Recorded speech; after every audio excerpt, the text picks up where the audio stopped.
Hi, my name's Ben Crawford. I currently reside in Ashford, Middlesex, which is around the Heathrow area, and I currently play in a band called Light for Vandals. We play indie rock, grunge type music, and I've been playing for around 16 years now. I've recently started using these Collision 5AR drumsticks. I find them very durable. They've got a nice weight to them. They're well made. I've not had a pair break on me yet. I play the reach version because it helps when I'm trying to reach that low tom. I'm not as mobile as I used to be.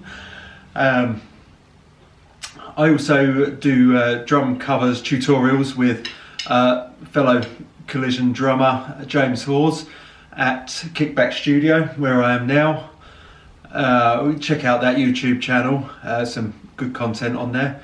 Check out my band's channel. The most recent video we've done is for Debris, which I'm going to do for you now.